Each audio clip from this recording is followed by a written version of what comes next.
بسم الله الرحمن الرحيم ألف لام ميم ذلك الكتاب لا ريب فيه هدى للمتقين الذين يؤمنون بالغيب ويقيمون الصلاة ومما رزقناهم ينفقون والذين يؤمنون بما أنزل إليك. السلام عليكم ورحمة الله وبركاته. إن الحمد لله نحمده ونستعينه ونستغفره ونعوذ بالله من شرور أنفسنا وسيئات أعمالنا من يهده الله فلا مضل له ومن يضلل فلا هادي له أشهد أن لا إله إلا الله وأشهد أن محمدا عبده ورسوله أما بعد. எல்லா புகழும் புகழ்ச்சியும் அல்லாஹ் ஒருவனுக்கே உண்டாகட்டுமாக. அவனுடைய அமைதியும் கருணையும் நபிகள் பெருமானார் ஸல்லல்லாஹு அலைஹி வஸல்லம் அவர்கள் மீதிலும் அவர்கள் காட்டிய வழிப்பிரகாரம் வாழக்கூடிய அனைவர்கள் மீதிலும் உண்டாகட்டுமாக. பேரன்பிற்கினிய எல்லாம் வல்ல அல்லாஹுவின் நல்லடியார்களே, நாம் வாழுகிற இந்த உலக வாழ்க்கையிலே சரியான முறையில் வாழ்ந்து மறுமையிலே வெற்றி பெற வேண்டும் என்பதற்காக இறைவன் தனது தூதர்களை காலத்திற்கு காலம் அனுப்பி வைத்து அவர்கள் மூலமாக சரியான வழிகாட்டுதல்கள் எது என்பதையும் நாம் தவிர்த்து நடக்க வேண்டிய தவறான வழிமுறைகள் எது என்பதையும் இனம் பிரித்து காட்டியிருக்கிறான். அந்த அடிப்படையில் இந்த உலகுக்கு இறுதியாக அனுப்பப்பட்ட நபிகள் பெருமானார் ஸல்லல்லாஹு அலைஹி வஸல்லம் அவர்கள் திருமறை குர்ஆனை நம்முடைய வாழ்வியல் வழிகாட்டியாகவும் அதனுடைய முழுமையான விளக்க உரையாக தன்னுடைய வாழ்நாள் முழுவதையும் அமைத்துவிட்டு சென்றிருக்கிறார்கள். திருமறை குர்ஆனின்படியும் நபிகளாருடைய வாழ்க்கை வழிகாட்டுதல்களின் பிரகாரமும் யாரெல்லாம் இந்த உலகத்திலே வாழுகிறார்களோ அவர்கள் அத்தனை பேரும் நாளை மறுமையிலே வெற்றி பெறுவார்கள் என்றும், இந்த வழிகாட்டுதல்களுக்கு மாற்றமாக வாழக்கூடியவர்கள் கண்டிப்பாக நரகத்தில் நுழைவார்கள், தோல்வியடைவார்கள் என்றும் புனிதமிக்க இஸ்லாமிய மார்க்கம் நமக்கெல்லாம் கற்றுத்தருகிறது. அந்த அடிப்படையில் நாம் வாழுகிற இந்த இலங்கை திருநாட்டிலே ஏகத்துவத்தையும் அல்லாஹ்வினுடைய தூதுத்துவத்தையும் ஒரே நேரத்தில் எடுத்து சொல்லக்கூடிய ஒரு அமைப்பாக இந்த அமைப்பு செயல்பட்டு வருகிறது. கடந்த காலங்களில் இந்த நாட்டிலே இடம்பெற்ற முஸ்லீம்களுக்கு எதிரான, இஸ்லாத்துக்கு எதிரான பல விமர்சனங்கள், அசம்பாவிதங்கள், இவை அத்தனைக்கும் அறிவுபூர்வமாக பதிலளித்த ஒரு அமைப்பாக இந்த அமைப்பு இன்றைக்கும் மக்களால் பார்க்கப்படக்கூடிய ஒரு காட்சியை நாம் காணுகிறோம். இதனுடைய தொடர்ச்சியாக கடந்த ஞாயிற்றுக்கிழமை ஸ்ரீலங்கா தௌஹீத் ஜமாத் சார்பாக திருமறை குர்ஆனுடைய சிங்கள மொழியாக்க பிரதி வெளியிட்டு வைக்கப்பட்டது. இந்த பிரதி வெளியிட்டு வைக்கப்படுவதற்கு முன்பதாகவே இதிலே பிழை இருக்கிறது, அது இருக்கிறது, இது இருக்கிறது, அது இல்லை, இது இல்லை என்று சொல்லி பல விமர்சனங்கள் முன்வைக்கப்பட்டு அது கோர்ட்ஸ் வரைக்கும் கொண்டு போய் அதிலே தீர்ப்பெடுக்கப்பட்டு பிறகு வெளியீட்டு விழா செய்யப்பட்டது அத்தனை பேருக்கும் தெரியும். இந்த குர்ஆன் வெளியீடு செய்யப்பட்டு இன்றைக்கு ஒரு 5 நாட்கள் 6 நாட்கள் உள்ளாக மீண்டும் ஒரு சில உலமாக்கள் என்ன செய்கிறார்கள் என்றால், இவர்களுடைய குர்ஆனிலே அந்த பிழை இந்த பிழை என்று சொல்லி பிழை இருக்கு என்று சொல்றாங்களே தவிர என்ன பிழை இருக்குன்னு சொல்ல மாட்டேங்கிறாங்க. கையை பொத்தி வச்சுக்கிற வேண்டியது, பாம்பு இருக்குன்ற வேண்டியது, கையை திறந்து காட்டுப்பா, பாம்பு இருக்குதா இல்லையான்னு பாத்ரூம்னு கேட்டால் திறந்து காட்ட மாட்டேங்கிறாங்க. அதில் உச்சகட்டம் என்னன்னு கேட்டால், நேற்று ஒரு ஆலிம் சாவுடைய வீடியோ கிளிப்பை பரப்புறாங்க. அவர் கிழக்கு மாகாணத்தை சேர்ந்தவர். அவருக்கு சிங்களமே சுத்த சூனியம். அவர் என்ன பேசுறார் என்று சொல்லி சொன்னா, இதை மொழியாக்கம் செய்திருக்கிறாரே, இவருக்கு சிங்கள இலக்கணம் தெரியுமா? இவர் கொழும்புல பிறந்ததுனால சிங்களம் பேசிக்கிட்டு இருக்கிறாராம். அவர் குர்ஆனை மொழியாக்கம் பண்ணியிருக்கிறாரு. இதை சிங்கள மக்கள்கிட்ட கொடுத்தா ஏற்கனவே முஸ்லிம்ஸ் எல்லாம் குழம்பி போயிருக்கிறான், சிங்கள மக்கள் எல்லாம் குழம்பி போயிருவாங்களாம். அதனால எல்லாரும் குழம்பி போயிருவாங்க.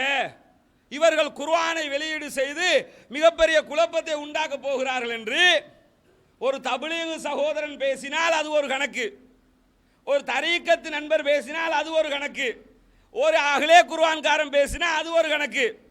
தௌஹீது பேர்தாங்கிகள் இன்றைக்கு இதை பேசிக் கொண்டிருக்கிறார்கள். காரணம் என்ன? இந்த குர்ஆனுடைய செய்திகள் மாற்று மத நண்பர்களுக்கு போய் சேர்ந்து விடக்கூடாது. போய் சேரும் போது இந்த சத்திய கொள்கை மேலோங்குமே, இந்த சத்திய கொள்கையை தாழ்த்த வேண்டுமே, இந்த கொள்கையை அழிக்க வேண்டுமே. அதுக்காக என்ன செய்யறதுன்னு கேட்டா, எப்படியாவது இப்ப குர்ஆனை டேமேஜ் பண்ணணும், இந்த குர்ஆன்ல அப்படி இருக்கு இப்படின்னு சொல்லணும். இதுக்கு முன்னாடி என்ன சொன்னாங்க? பிஜே தர்ஜுமாவில் பிழைகள் அப்படின்றாங்க. ஊரு ஊரா கூட்டம் போட்டாங்க, வாங்கப்பா சொல்லுங்கப்பா என்று சொன்னா விசா இல்ல, பேங்க் அக்கவுண்ட் இல்ல, டீடைல்ஸ் இல்லைன்றாங்க. ஆனா பாத்தீங்க, சில இப்படி சொன்ன அறிஞர்கள் இந்தியாவுக்கு போய் முகத்தை மூடிக்கிட்டு சென்னையில் சுத்தி வந்த காட்சிகள் எல்லாம் பார்த்தோம். விசா இல்லைன்றாங்க பிஜேயோட விவாதம் பண்றதுக்கு. ஆனா இந்தியாவுக்கு அவங்க பிசினஸுக்கு போறதுக்கு விசா கிடைச்சிருக்குது. அதுக்கு எவன் லெட்டர் கொடுத்தான்னு தெரியல. என்ன அர்த்தம் என்று கேட்டால், இந்த கொள்கை சத்தியமானது, இந்த கொள்கை உண்மையானது. அசத்தியவாதிகளுக்கு இந்த கொள்கையோடு மோத முடியாது. அவருக்கு அரபி தெரியல, இவருக்கு ஓத தெரியல, அவருக்கு மொழியாக்கம் பண்ண தெரியல. உனக்கு எல்லாம் தெரியும் இல்லப்பா, எல்லாம் தெரிஞ்ச கற்றறிஞ்ச மூதறிஞர்கள் நீங்கள் நேருக்கு நேர் வந்து நின்று உங்களிடத்தில் இந்த பிழை சொல்லு பார்ப்போம். இலங்கை வரலாற்றில் ஒருத்தன் வந்தியா அரபி தெரியவில்லை என்று நீ சொல்லுகிறாய். அகீதா தெளிவாக தெரிகிறது, ஹதீஸ்கள் தெளிவாக தெரிகிறது இந்த ஜமாத்தில் இருப்பவர்களுக்கு, இஸ்லாம் தெளிவாக தெரிகிறது இந்த ஜமாத்தில் இருப்பவர். அரபி அரபின்னு கட்டி பிடிச்சிக்கிட்டு இருக்கிறீயே, இதனால என்ன ஃபாயிதா? இதனால சொர்க்கம் போயிடும். அரபியில நீங்க இலக்கணத்துல புலி, ஆகவே நீங்க சொர்க்கம் போயிருங்க. அரபியில புலி எல்லாருக்கும் சொர்க்கம் கிடைக்கும்னா முதல்ல அபூஜேலுக்கு தான் சொர்க்கம், ரெண்டாவது உத்துபாவுக்கு சொர்க்கம், மூணாவது சைபாவுக்கு சொர்க்கம். அவங்க தான் அரபியில புலி. நபிகள் நாயகம் உம்மி நபி, அவங்களுக்கு ஒண்ணுமே தெரியாது. நபிகள் நாயகம் ஸல்லல்லாஹு அலைஹி வஸல்லம் அவங்களுக்கு ஒன்றுமே தெரியாது. இது என்னன்னா, இந்த கொள்கையை டேமேஜ் பண்ண முடியாம இந்த கொள்கைக்கு எதிராக பிரச்சாரம் எடுபடுவதில்லை. அப்ப என்ன செய்யணும்? இப்ப ஒவ்வொருத்தராக இப்ப டேமேஜ் பண்ண பாக்குறது. பாத்தீங்களா, அவர் அவர்கிட்ட படிச்சாரு, ஆனா நான் ஓதி கொடுத்த உஸ்தாதுட்டே கேட்டேன், அவர் இப்படி சொன்னாரு, உஸ்தாத வர சொல்லு. நீ அர்த்தம் கேட்டா, இந்த கொள்கைக்கு முன்னாடி நிற்க முடியவில்லை. நபிகள் நாயகம் ஸல்லல்லாஹு அலைஹி வஸல்லம் உடைய காலத்துல இந்த சத்திய கொள்கையை அழிப்பதற்கு எப்படி ஒரு அசத்தியவாத கும்பல் திரண்டு கொண்டிருந்ததோ அதே வேலையை இன்றைக்கு இவர்களும் செய்து கொண்டிருக்கிறார்கள். நபிகள் நாயகம் ஸல்லல்லாஹு அலைஹி வஸல்லம் அவங்க இஸ்லாத்தினுடைய ஆரம்ப பிரச்சாரத்தை முன்னெடுத்து மக்கள் கூட்டம் கூட்டமாக இஸ்லாத்துக்குள் நுழைகிறார்கள். ஆயிரக்கணக்கான மக்கள் இந்த சத்திய கொள்கைக்குள் நுழைந்து கொண்டிருக்கிறார்களாம். அப்படி நுழைகிற நேரத்தில் எதிரிகள் எடுத்த முனைப்புகள் என்ன? ஆரம்பத்தில் நேரடியாக முகம்மதை தாக்குவது. முதலாவது எதிர்ப்பு என்ன? நேரடியாக இவங்களை அடிச்சு இல்லாமல் ஆக்குறது. அதை செஞ்சு பார்த்தாங்க ஸ்ரீலங்காவில், அது நடக்கல. எல்லா இடத்துலையும் கூட்டம் போடும்போது கூட்டத்துக்குள்ள ஊடுறது, அடிக்கிறது, துன்புறுத்துறது, இது எல்லாரும் செஞ்ச போலி தௌஹீது செஞ்சது, தப்லீக் ஜமாத் செய்தது, தரீக்கத்து செய்தார்கள். இந்த கொள்கை எப்படியாவது இல்லாமல் ஆக்கணும்னு பார்த்தாங்க, முடியாம போச்சா? ரெண்டாவது என்ன? அப்படி என்றால் சட்ட ரீதியாக இவர்களை என்ன செய்வது? வழக்கு போட்டாங்க. இன்றைக்கு 7 வழக்கு நிலுவையில் இருக்குது. ஒரே நேரத்தில் 24 வழக்குகள் நிலுவையில் வைத்துக் கொண்டிருந்த ஜமாத் இது. 24 எல்லாரும் வழக்கு போடுறான். போட்டுக்கிட்டு போ, உன் வழக்கில் ஒன்னுலையாவது ஜெயிக்க முடிந்ததா? சத்தியத்துக்கு முன்னாடி 1000 வழக்கு போட்டாலும் நிற்காதுங்க. வழக்க போட்டு பார்க்குறான், எப்படியா உள்ள அனுப்பி பார்ப்போம்ங்கிறான். உள்ள அனுப்ப 2 வருஷம் அனுப்பி போ கம்பரையில் அல்லது மற்ற ஏதாவது ஜெயிலில் போடுவான்ல, அங்கேயும் ஒரு பிரான்ச்சை உண்டாக்கிட்டு வந்துடுவோம். முடிஞ்சு போச்சு. உள்ள அனுப்பல வேணே, உள்ள போனா அங்கேயும் ஒரு எஸ்ஐடிஜே பிரான்ச்சு, அங்கேயும் ஒரு ஜும்மா, அங்கேயும் ஒரு குரான் கிளாஸ். என்ன நினைக்கிறாங்கன்னா, உள்ள போட்டா அடங்கிடுவாங்க. யூசுப் நபியை தூக்கி உள்ள போட்டாங்களே, அடங்கிட்டாரா? யூசுப் நபியை தூக்கி உள்ள போட்டாங்க. உள்ள செஞ்ச வேலை என்ன? தாவத்து தான், அல்லாவின் பக்கம் அழைப்பது தான் பணி. இப்படி அடக்கி பார்த்தாங்க. அல்லாஹ்வுடைய தூதர் ஸல்லல்லாஹு அலைஹி வஸல்லம் அவங்களோட நேரடி யுத்தத்திற்கு முனைந்தார்கள். பத்ரு, உஹது, ஹந்தக் என்று சொல்லி பல யுத்த களங்களில் அவர்கள் தோல்வியை தழுவினார்கள். கடைசியில் என்ன பார்த்தா தெரியுமா? யுத்தம் எல்லாம் பண்ணினா சரிப்பட்டு வருவதில்ல, இவரோட ஒரு உடன்படிக்கைக்கு போய்விடுவோம் என்று சொல்லி ஒரு உடன்படிக்கைக்கு வந்தார்கள். ஹுதைபியா உடன்படிக்கை.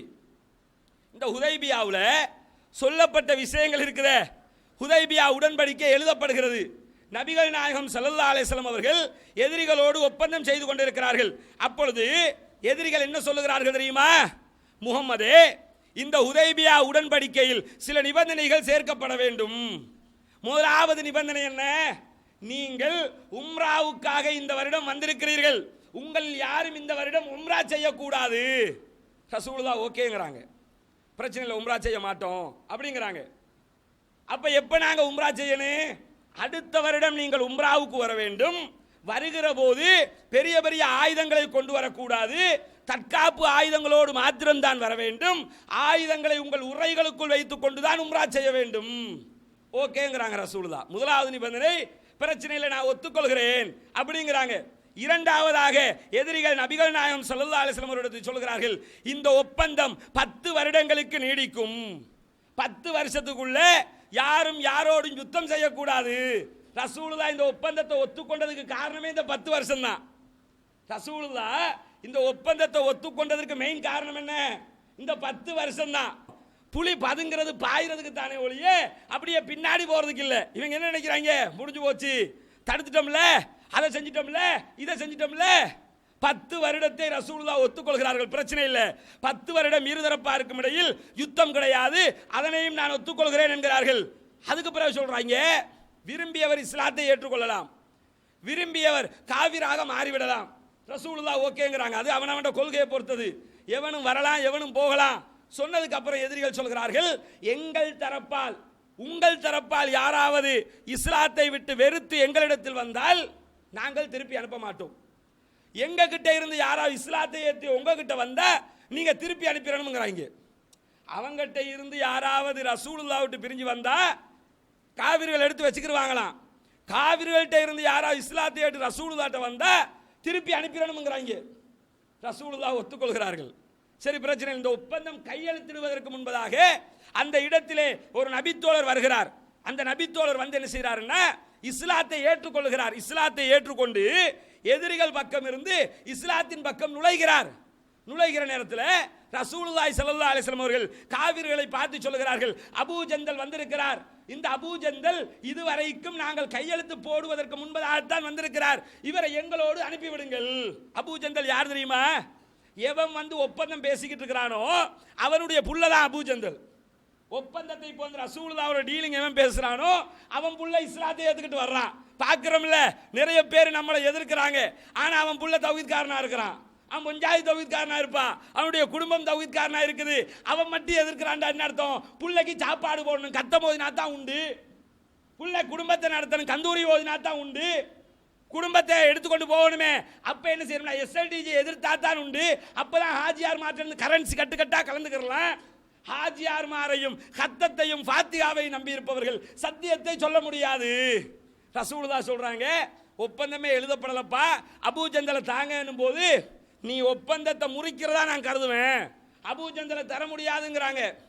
ரசூலுல்லாஹி ஸல்லல்லாஹு அலைஹி வஸல்லம் அபூ ஜந்தலை பார்த்து சொல்கிறார்கள், அபூ ஜந்தலே பொறுமையாக இருந்து கொள்ளுங்கள், என்னை முஸ்ரிக்கீன்களிடத்தில் யா ரசூலுல்லாஹ் அனுப்புகிறீர்கள், நீங்கள் முஸ்ரிக்கீன்களிடத்தில் சென்றாலும் பொறுமையை கடைபிடியுங்கள், இன்ஷா அல்லாஹ் கண்டிப்பாக நாங்கள் உங்களை மீட்டே தீருவோம்.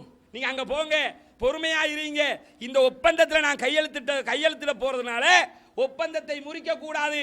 ஆகவே நீங்கள் அவர்களிடத்தில் இருந்து கொள்ளுங்கள், ஆனால் உங்களை கண்டிப்பாக நாங்கள் மீட்டே தீர்வோம் என்று நபிகள் நாயகம் ஸல்லல்லாஹு அலைஹி வஸல்லம் அவர்கள் சொல்லிவிட்டு அலி ரலியல்லாஹு அன்ஹு அவர்களை ஒப்பந்தத்தை எழுத சொல்கிறார்களாம்.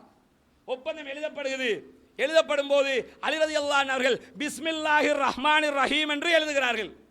உடனே ஒப்பந்தத்திற்கு வந்தவர் கேட்கிறார், சுஹைல் ஒப்பந்தத்திற்கு வந்தவர் கேட்கிறார், பிஸ்மில்லாஹிர் ரஹ்மானிர் ரஹீம் என்று எழுதுகிறீர்கள், ரஹ்மானை பற்றி எங்களுக்கு தெரியாது, ரஹ்மான் என்ற வாசகம் எல்லாம் இங்க வரக்கூடாது, ரஹ்மான் என்ற வாசகத்தை எழுதினால் நாங்கள் அதை ஒப்புக்கொள்ள மாட்டோம், வலாக்கின் பிஸ்மிக் அல்லாஹும்ம பிஸ்மிக் அல்லாஹும்ம என்று எழுதுங்க, அதை நாங்கள் ஏத்துக்கிறோம்ங்கிறாங்க. ரசூலுல்லாஹ் சொல்றாங்க, அலியே பிஸ்மில்லா விட்டுருங்க, பிஸ்மிக் அல்லாஹும்ம என்று எழுதுங்க, போத்திக்கிட்டு படுத்தா என்ன, படுத்துக்கிட்டு போத்தினா என்ன? இவன் என்ன நினைச்சுக்கிட்டு இருக்கிறான்? அதை விட்டா இது மாட்டிக்கிறோமோ, அழிஞ்சு போட்டு எழுதுங்க, ஒப்பந்தம் தானே, எழுதி போடுங்கிறாங்க. சொன்னதுக்கு பிறகு ரசூலுல்லாஹி ஸல்லல்லாஹு அலைஹி வஸல்லம் அவர்கள் நான் அல்லாஹ்வுடைய தூதர் முஹம்மது என்று எழுத சொல்லுகிறார்கள். உடனே எதிர்த்தரப்பார் சொல்லுகிறார்கள், உங்களை நாங்கள் அல்லாஹ்வின் தூதராக ஏற்றுக்கொண்டிருந்தால் உங்களோடு சண்டை பிடித்திருக்க மாட்டோம், உங்களை ஊரை விட்டு துரத்தி இருக்க மாட்டோம். ஆகவே அல்லாஹ்வின் தூதர் என்று எழுதக்கூடாது, வெறும் முஹம்மது இப்னு அப்துல்லாஹ் என்று எழுதுங்க. ரசூலுல்லாஹி ஸல்லல்லாஹு அலைஹி வஸல்லம் அவர்கள் சொல்லுகிறார்கள், நீ ஒத்துக்கொண்டாலும் ஒத்துக்கொள்ளாவிட்டாலும் நான் அல்லாஹ்வின் தூதர் தான், ஆனால் எழுதும்போது முஹம்மது இப்னு அப்துல்லாஹ் என்று எழுதிக்க. நீ ஒத்துக்கொண்டா என்ன, ஒத்துக்கொள்ளலாட்டி என்ன, நான் அல்லாஹ்வுடைய தூதர் தான், ஆனால் எழுதும்போது நீ முஹம்மது இப்னு அப்துல்லாஹ் என்று எழுதிக்க. இவர்கள் ஒத்துக்கொண்டாலும் ஒத்துக்கொள்ளாவிட்டாலும் நாங்கள் சத்தியவாதிகள் தான், அதிலே எங்களுக்கு எந்த மாற்று கருத்தும் இல்லை. நீ சர்டிபிகேட் தந்தா மட்டும்தான் தௌஹீத்காரனா? உங்ககிட்ட எவன் சர்டிபிகேட்டை கேட்டான்? உங்ககிட்ட எல்லாம் கபர் வணங்குறதுக்கு வேணும்னா சர்டிபிகேட் கேட்கலாம், இதுக்கெல்லாம் சர்டிபிகேட் கேட்க முடியுமா? என்ன செய்யறாங்கன்னு கேட்டா, ரசூலுல்லாஹி ஸல்லல்லாஹு அலைஹி வஸல்லம் அவர்களை எப்படியாவது நபிகள் நாயகத்தை பின்வாங்க வைப்பதற்கு முயற்சி செய்கிறார்கள். அப்பொழுது உமர் இப்னுல் கத்தாப் ரலியல்லாஹு அன்ஹு அவர்கள் கேட்கிறார்கள், அல்லாஹ்வின் தூதரே, நபிகள் நாயகம் ஸல்லல்லாஹு அலைஹி வஸல்லம் அவர்களை பார்த்து கேட்கிறார்கள், அல்லாஹ்வின் தூதரே, நீங்கள் அல்லாஹ்விடத்திலிருந்து வந்த தூதர் தானே? என்ன கேட்கிறாங்க? சந்தேகத்துல தான் கேட்கல, இவ்வளவு விட்டு கொடுக்குறீங்களே, இவ்வளவு பணிஞ்சு போறீங்களே எதிரிகள்கிட்ட, இந்த டைம்ல இப்படி போகணுமா? நாம உம்ராவுக்கு தானே வந்திருக்கிறோம், ஆகவே நாங்கள் ஏன் பயப்பட வேண்டும்? நீங்கள் அல்லாஹ்வுடைய தூதர் தானே, நாங்கள் சத்தியத்தில் இருக்கிறோம், அவர்கள் அசத்தியத்தில் இருக்கிறார்கள் என்பது உண்மைதானே என்று கேட்கிறாங்க. ரசூலுல்லாஹ் சொல்றாங்க, பலா உண்மைதான், நாம் சத்தியத்தில் இருக்கிறோம், அவர்கள் அசத்தியத்தில் இருக்கிறார்கள், அதிலே எந்த மாற்று கருத்தும் இல்லை. நம்மிலே மரணித்தவர்கள் சொர்க்கம், அவர்களிலே மரணித்தவர்கள் நரகம் என்பது உண்மைதானே என்று கேட்கிறார்கள். ஆம், நம்மிலே மரணிப்பவர்கள் சொர்க்கம், அவர்களிலே மரணிப்பவர்கள் நரகம். அல்லாஹ்வை வணங்குபவர்கள் சொர்க்கவாதிகள், கபர்களை வணங்குபவர்கள் நரகவாதிகள், மாற்று கருத்து இல்லை. ரசூலுல்லாஹ் சொல்றாங்க, அல்லாஹ்வை தான் வணங்கணும், நம்ம கூட இருக்கிறவன் சொர்க்கம் தான், அவன் கூட இருக்கிறவன் நரகம் தான், ஆனா ஒப்பந்தம் போட்டுக்கிட்டு இருக்கிறோம். திரும்ப உமர் ரலியல்லாஹு அன்ஹு கேட்கிறார்கள், அல்லாஹ்வின் தூதர் அவர்களே, நாம் உம்ரா செய்ய வேண்டும் என்று நீங்கள் சொல்லவில்லையா? உம்ரா செய்யணும் என்று சொன்னேன்பா, இந்த வருஷம் செய்யணும்னு சொன்னான்னு கேட்டாங்க ரசூலுல்லாஹ். இந்த வருஷம் செய்யணும்னு சொல்ல, உம்ரா செய்யணும், அடுத்த வருஷம் உமரே நீங்கள் உம்ரா செய்வீர்கள், உம்ரா செய்வதற்கு உங்களை நான் அழைத்து வருவேன், பொறுமையாக இருங்க, அல்லாஹ்வுக்கு மாறு செய்யக்கூடாது, ஒப்பந்தத்திலே கையெழுத்திடுகிறோம், ஒப்பந்தத்தை பேணி பாதுகாக்க வேண்டும் என்று சொல்லி நபிகள் நாயகம் ஸல்லல்லாஹு அலைஹி வஸல்லம் அவங்க என்ன செய்றாங்கன்னு கேட்டா, இந்த ஒப்பந்தத்திலே கையெழுத்திடுகிறார்களாம். யோசித்து பாருங்கள், பல கட்ட பிரச்சனைகள் வருகிறது, நேரடியாக ஒப்பந்தத்திற்கு வருகிறார்கள், ஒப்பந்தத்திலாவது ரசூலுல்லாஹை முடக்க வேண்டும் என்று நினைக்கிறார்கள், 10 வருடம் ரசூலுல்லாஹ் நேரம் எடுக்கிறார்கள். 10 வருடம் என்பது எதிரிகளுக்கு சிம்ம சொப்பனமாக அமைகிறது. எல்லாத்துக்கும் கையெழுத்து போட்டாரே, எல்லாத்தையும் ஒத்துக்கிட்டாரு, எதுக்கு இப்படி ஒத்துக்கிட்டாருன்னு யோசிச்சிருப்பானா இல்லையா? ரசூலுல்லாஹி ஸல்லல்லாஹு அலைஹி வஸல்லம் அவர்கள் ஹுதைபியா உடன்படிக்கை இட்டதற்கு பிறகுதான் இந்த ஏகத்துவத்தையே வளர்த்தெடுத்தார்கள். யோசிச்சு பாருங்க, என்னமா சூழ்ச்சி, என்னமா திட்டங்கள், இப்ப கூட முடியுதா? இன்னும் முடியல, அலை அலை இன்னும் வந்துகிட்டு தான் இருக்குது. என்னதான் எப்படியாவது இப்ப குர்ஆனை இல்லாமல் ஆக்கணுமா? நேத்து ஒரு வீடியோ, ஒரு தௌஹீது குரூப் ஒன்று, தௌஹீது பேர்ல இருக்கிற குரூப் ஒன்று ஒரு குர்ஆன் வெளியிட்டு இருக்கிறாங்களாம். இவர்கள் இவர் வரலாற்றை மூடி மறைக்கிறார்கள். எஸ்எல்டிஜி தான் முதல்ல சிங்களத்தில் குர்ஆன் வெளியிட்டுச்சா? நாங்க யாராவது சொன்னோமா? எஸ்எல்டிஜி தான் சிங்களத்தில் முதலில் குர்ஆன் வெளியிட்டது. குர்ஆன் வெளியீட்டு விழாவிலே சிங்கள உரையில் தெளிவாக சொல்லப்பட்டது. இதற்கு முன்னால் பல தர்ஜுமாக்கள் வந்திருக்கிறது. வந்ததுல என்ன வாய்தா? உருப்படியா இருக்கணும்ல. சிங்களத்தில் சுத்த சிங்களத்தில் எழுதி வச்சுன்னு சொன்னா இங்க இருக்கிறவன் தவிர வேறவன் படிப்பான், புரியணும்ல அவனுக்கு. முதல்ல எழுத்தில் கொடுத்தாலும் பேச்சில் கொடுத்தாலும் புரிகிற விதத்தில் கொடுக்க வேண்டும். மிக எளிய நடையில் தொகுத்திருக்கிறோம், நிறைய விளக்கங்களை போட்டிருக்கிறோம், தர்க்க பதில்களை கொடுத்திருக்கிறோம். இப்படி வந்த முதலாவது தர்ஜுமா இது. என்ன செய்யறாங்க தெரியுமா? நாங்களும் வெளியிட்டிருக்கிறோம், நாங்க மறுக்கல. நீங்க வெளியிட்ட தர்ஜுமாவோட முதல் 2 பக்கத்தை நீங்களே எடுத்து பாருங்க. முதலாவது பிரதியிலேயே 2 தாளை சேர்த்துருக்கிறாங்க எக்ஸ்ட்ரா. என்னதான் அப்பதாங்க பிரிண்ட் போட்டு இப்பதான் போட்டிருக்காங்க. 2வது பிரதி எல்லாம் கிடையாது, முதல் பிரதியிலேயே முதல் 2 பக்கங்கள் 2 தாள்கள் சேர்க்கப்பட்டிருக்கிறது. என்னதான் இந்த குர்ஆனிலே இந்த இடத்தில் மொழியாக்க பிழைகள், இந்த பிழைகள் இருக்கிறது, ஆகவே இதை திருத்தி வாசிக்கவும். பிரிண்ட் பண்ணிட்டு தான் ப்ரூஃபே பார்த்துருக்காங்கன்னு அர்த்தம். அப்ப வழங்குதா? இந்த மாதிரி நான் கேட்கிறேன், நாங்கள் இதுவரைக்கும் இப்படி இதை தொடக்கூட நினைக்கவில்லை, ஆனால் தொட வைக்கிறார்கள். எப்படியாவது இந்த தர்ஜுமா மக்கள்கிட்ட போய் சேரக்கூடாது. நீங்கள் தடுத்தாலும் அல்லாஹ் வெற்றியை தந்து விட்டான். அந்த அரங்கத்திலே அறிவித்தோம், தம்மாம் 1000 என்று அறிவித்தோம். குவைத்தில இருந்து 3000 தர்ஜுமா இலவசம் என்று அறிவித்தார்கள். அதற்கு பிறகு கத்தரிலே இருந்து 1000 தர்ஜுமாவை பொறுப்படுத்திருக்கிறார்கள். ஜித்தா மசூரா பண்ணிவிட்டு சொல்கிறோம் என்று இருக்கிறார்கள். அடுத்த 5000 தர்ஜுமா இப்பவே ஃப்ரீ ஷூக்கு ரெடி ஆயிடுச்சு, முடிஞ்சு போச்சு. இது அவர்கள் அந்த வெற்றி. வெளிநாட்டிலே வேலை செய்கிற எங்களுடைய மக்களே எங்களுக்கு தருகிறார்கள், இலவசமாக குர்ஆனை கொண்டு போய் சேருங்கள். ஒரு கேபினெட் மினிஸ்டர் அவர் கேட்டிருக்கிறார், அவருக்கு தான் முதலாவது குர்ஆன் கொடுபட்டுச்சு. இந்த பிரச்சனை நேரத்தில் ஒரு 25 தர்ஜுமா எனக்கு தாங்க, நான் காசு தர்றேன், நான் கேபினெட் மினிஸ்டர் மாதிரி கொடுக்கணும். அற்புதமா இருக்குது குர்ஆன், அவ்வளவு அற்புதமான தெளிவுகள் அடங்கி இருக்கிறது. யோசித்து பாருங்கள், யார் தந்த வெற்றி இது? அல்லாஹ் தந்த வெற்றி. அல்லாஹ்வினுடைய வார்த்தைகளை, அல்லாஹ்வினுடைய சத்திய கொள்கையை எப்படி ஊதி அணைக்க நினைத்தாலும் அல்லாஹ் விட மாட்டான். என்ன சொல்றாங்கன்னு கேட்டா, இப்ப சில பேர் கட்டிங் எடுத்து போட்டு, பாத்தீங்களா அரபி தெரியல, ஓத தெரியல, நாங்க எவ்வளவு காலமா கேட்கிறோம், முஸ்லிம் இமாமுக்கு அப்ப குர்ஆன் தெரியலன்னு சொல்றியான்னு கேட்கிறோம், பதில காணோம். சஹீஹ் முஸ்லிம்ல ஒரு ஹதீஸ் வருகிறது, ரசூலுல்லாஹி ஸல்லல்லாஹு அலைஹி வஸல்லம் அவர்களை பற்றி சொல்லப்படுவதாக ஆயிஷா சொல்கிறார்கள். அஸ்ருரலாத்தின் மௌலூமாத்தின் யுஹர்ரிமுன என்று குர்ஆனிலே ஒரு வசனம் இருந்ததாம். ஹம்சுரலாத்தின் மௌலூமாத்தின் யுஹர்ரிமுன என்று பிறகு மாற்றப்பட்டதாம். ஒரு குழந்தைக்கு பால் குடிப்பதில் என்ன சட்டம் என்று கேட்கப்பட்ட போது, ஒரு வளர்க்க எடுக்கிற தாய் 10 தடவைகள் அந்த குழந்தைக்கு பால் குடிக்க வேண்டும் என்று ஒரு சட்டம் இருந்ததாம். அதை அல்லாஹ் 5 என்று மாற்றினானாம். இப்படி குர்ஆனிலே 2 வசனங்களை ரசூலுல்லாஹ் மௌத்தாகிற வரைக்கும் நாங்கள் ஓதிக்கொண்டிருந்தோம் என்று ஆயிஷா சொல்கிறார்கள். சஹீஹ் முஸ்லிமிலே இருக்கிறது. தப்லீக் ஜமாத்தை அழைக்கிறோம், தரீக்கத்தை அழைக்கிறோம், அப்துல்லாவுடைய கூட்டத்தை கூட்டிக்க, காதியானியை சேர்த்துக்க, இந்த தௌஹீத் போர்வல் இருக்கிற அத்தனை பேரையும் சேர்த்துக்க, அத்தனை பேரும் திரண்டென்றாலும் குர்ஆன்ல இப்படி 2 வசனத்தை காட்டு பார்ப்போம். மறுமை நாள் வர சவால். குர்ஆன்ல அப்படி ஒரு வசனம் இல்ல. குர்ஆன்ல காட்ட முடியுமா அப்படி ஒரு வசனத்தை? எங்கேயாவது எடுத்து காட்ட முடியுமா? குர்ஆன்ல வசனம் இல்ல, ஆனா ஹதீஸ்ல இருக்குதுன்னு இருக்குது. பிஜே ஹதீஸ்களை மறுக்கிறார். பிஜே குர்ஆனுக்கு முரண் என்று ஹதீஸை மறுக்கிறார். அதனால் முஅ்தஸிலா, அபுல் அலா மௌதூதி இதை நான் ஒத்துக்கொள்ளவே மாட்டேன், இது பொய் என்று தஜ்ஜாலுடைய வருகையை மறுக்கிறாரே. ஜமாத்தே இஸ்லாமி வெளியிட்ட தர்ஜுமாவை நீங்கள் யாரும் மறுக்கவில்லையே, எப்படி? அதே திருமிதில ஒரு ஹதீஸ் வருதுங்க, ரசூலுல்லாஹி ஸல்லல்லாஹு அலைஹி வஸல்லம் அவங்கள சின்ன பிள்ளையா இருக்கும்போது அபூ தாலிப் கூட்டிக்கிட்டு போனாங்களா, நடந்து போய்கிட்டு இருக்கிறாங்களா. ஒரு ஃபாதர் வந்து கேட்கிறாரு, ரசூலுல்லாஹ் எனக்கு வளர்க்க தாங்கன்னு கேட்கிறாரு. அபூ தாலிப் முடியாதுன்ட்டாரு. பக்கத்தில் அபூபக்கர் இருக்கிறாரு. அபூபக்கர் சொல்றாராம் ரசூலுல்லாஹ்ட்ட, அவருக்கு நீங்க வளர்ப்பு பிள்ளையா போங்க. சஹீஹான அறிவிப்பு திருமிதியிலே பதிவு செய்யப்பட்டிருக்கிறது. அறிவிப்பாளர்கள் எல்லாம் பக்காவா இருக்கிறாங்க. உலகத்தில் இதை சஹீஹ் என்று எந்த மௌலவியாவது சொல்லுவாப்போம்? சொல்ல மாட்டாங்களா? ஏன் தெரியுமா? அது எப்படி அபூபக்கர் சொல்லியிருப்பாரு? ரசூலுல்லாவே சின்ன பிள்ளை, அபூபக்கர் அவங்கள விட சின்ன பிள்ளை, அவங்க எப்படி ரசூலுல்லாவுக்கு சொல்லியிருப்பாங்க நீங்க போங்க? இது வந்து நீங்க குர்ஆன் ஹதீஸ் அடிப்படையில் இந்த ஹதீஸை மறுக்கிறீங்களா?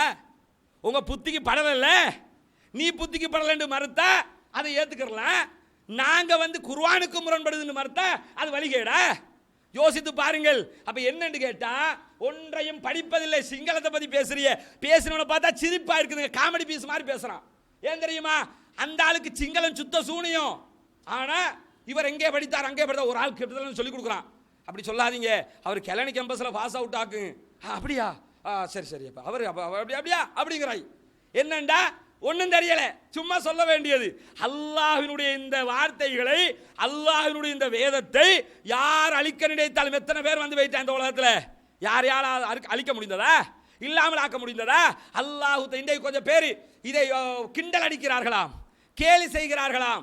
இந்த குர்ஆன் வெளியீட்டை பற்றி மக்களுக்கு மத்தியிலே பேசி சிரித்துக் கொண்டிருக்கிறார்களாம். அல்லாஹ் தஆலா திருமறை குர்ஆனிலே சொல்லுகிறான், ஃபல் யௌமல்லதீன ஆமனு மினல் குஃபாரி யல்ஹகூன். நீங்கள் எங்களை பார்த்து சிரிப்பீர்கள், எங்களை பார்த்து கிண்டலடிப்பீர்கள், எங்களை பார்த்து அவதூறு சொல்லுவீர்கள். ஆனால் நாளை மறுமையிலே இப்படி அவதூறு சொன்ன காஃபிர்களை, முஷ்ரிக்கீன்களை பார்த்து மூமின்கள் சிரித்துக் கொண்டிருப்பார்கள். நாங்க மறுமையில சிரிப்போம். உலகத்தில் சிரிச்சீங்களா? உலகத்தில் கிண்டல் அடிச்சல்ல, இப்படி செஞ்சல்ல, அப்படி செஞ்சல்ல, மறுமையில் நாங்கள் சிரிப்போம். நூஹ் அலைஹிஸ்ஸலாம் கப்பலை கட்டுகிறார்கள், அருமையான உதாரணங்க. நூஹ் அலைஹிஸ்ஸலாம் கப்பலை கட்டுகிறார்கள், எதிரிகள் கிண்டல் அடிக்கிறார்கள், கிண்டல் செய்கிறார்கள், கேலி செய்கிறார்கள். நூஹ் அலைஹிஸ்ஸலாம் அந்த மக்களை பார்த்து சொல்லுகிறார்கள், இன் தஸ்கரு மின்னா ஃபைன்னா நஸ்கரு மின்கும் கமா தஸ்கரூன். நீங்கள் எங்களை கேலி செய்தால், நீங்கள் எங்களை கிண்டல் செய்தால், நீங்கள் எங்களை அவமானப்படுத்தினால் அதே போன்று உங்களை நாங்கள் கேலி செய்வோம், கிண்டல் செய்வோம், அவமானப்படுத்துவோம். நூஹ் அலைஹிஸ்ஸலாம் சொன்ன வார்த்தை இன்றைக்கும் குர்ஆனிலே இருக்கிறது. யோசித்து பாருங்கள். நீங்கள் இந்த தௌஹீது ஜமாத் நிர்வாகிகளையோ, தௌஹீது ஜமாத் உறுப்பினர்களையோ, தௌஹீது ஜமாத்துடைய மற்ற மக்களையோ கேலி செய்யவில்லை. அல்லாஹ்வுடைய வேதத்தோடு விளையாடுகிறீர்கள், அல்லாஹ்வுடைய தூது செய்திகளோடு விளையாடுகிறீர்கள். இப்படி விளையாடுபவர்கள் அல்லாஹ்வை பயந்து கொள்ள வேண்டும். நேற்றைய தினம் பத்திரிகையாளர் மாநாட்டிலே அறிவித்திருக்கிறோம், இன்ஷா அல்லாஹ் பாதுகாப்பு செயலாளருக்கு எதிராக சட்ட ரீதியாக போராடுவோம். பாதுகாப்பு எவனோ ஒருத்தன் ஒரு கடிதத்தை கொண்டாந்து கொடுத்தாங்கிறதுக்காக கையெழுத்து போட்டீங்கல்ல, அதை ஃபேஸ்புக்கில் போட்டீங்கல்ல. டிஃபென்ஸ்ங்கிறது பாதுகாப்பு துறை, பாதுகாப்பு துறை நாட்டு ரகசியத்தை பாதுகாக்கிற பாதுகாப்பு துறைக்கு ஒரு இந்தோண்டு கடிதத்தை பாதுகாக்க தெரியலன்னா சட்ட ரீதியாக நடவடிக்கை எடுக்கப்படும். மீண்டும் இன்ஷா அல்லாஹ் இதே ஏகத்துவ புரட்சியை உண்டாக்குவோம். அதிலே எந்த மாற்று கருத்தும் இல்லை. நினைச்சிட்டாங்க வர முடியாம பண்ணியாச்சு, இதோட முடிஞ்சிட்டு. அவர் வந்ததை விட வராதது நல்லதா போச்சு, அல்ஹம்துலில்லாஹ். வந்தா என்ன எழுச்சியை உண்டாக்குவாங்களோ அதை விட பெரியோர் எழுச்சியை உண்டாக்கி இன்றைக்கு பட்டி தொட்டி எங்கும் சிங்கள மக்களுக்கு மத்தியிலே அல் குர்ஆன் கொண்டு போய் சேர்க்கப்பட்டிருக்கிறது. குர்ஆனை வெளியிட்டாங்களாம்ல, அப்படியாம்ல, இப்படியாம்ல. எங்களுக்கு ஒரு குர்ஆன் தாங்களே, நாங்கள் நினைத்தோம் அடிமட்டத்திலிருந்து குர்ஆன் செல்ல வேண்டும் என்று. அல்லாஹ் மேல்மட்டத்திலிருந்தே கொண்டு போய் சேர்க்கிறான். யாருக்கு போய் சேரணுமோ அவங்களுக்கு அல்லாஹ் கொண்டு போய் சேர்க்கிறான். அன்பின் இஸ்லாமிய சகோதரர்களே, சத்தியத்தை அழிப்பதற்கு எவன் திரண்டாலும் அல்லாஹ் தஆலா அந்த சத்தியவாதிகளை வெற்றி பெறச் செய்து அசத்தியத்தை தோல்வி உறச் செய்ததுதான் உலக வரலாற்றின் நியதி. உலகம் அழிகிற வரை இதுதான் நியதி. மறுமையிலே இந்த சத்தியவாதிகளுக்கு தான் சொர்க்கம் நிச்சயம் என்பதை சொல்லி முடித்துக் கொள்கிறேன். வாஹிரு தஅவானா அல்ஹம்துலில்லாஹி ரப்பில் ஆலமீன். அஸ்ஸலாமு அலைக்கும்.